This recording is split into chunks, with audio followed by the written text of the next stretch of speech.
আসসালামু আলাইকুম। এখন আমরা আছি এই যে বুড়িচং বাজারের পাশে।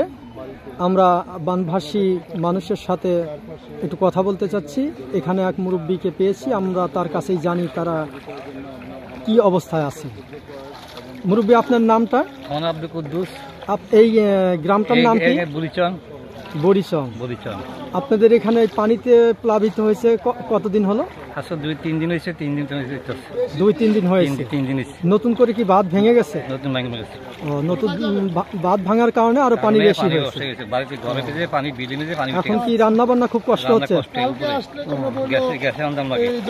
গ্যাসে রান্না করা লাগে, খড়িতে কোনো রান্না করতে পারছেন না কারণ চুলাতে পানি উঠে গেছে।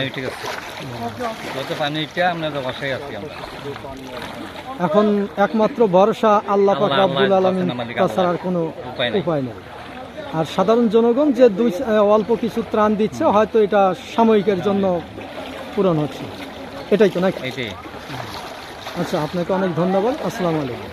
দেখেন কত পানি।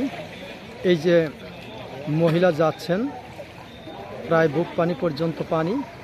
আর ওই ঘরগুলো দেখতেছেন একেবারে পানির নিচে পড়ে গেছে। প্রায় কিছু বাড়ি অর্ধেকটা পানির নিচে, আর কিছু বাড়ি দেখেন এই যে মাঝখানে দেখা যায় টিনের ঘর, টিনের বেড়া, ঘরটা বেশিরভাগই পানিতে তলিয়ে গেছে। খুবই করুণ অবস্থা। আল্লাহ সবাইকে হেফাজত করো। আমি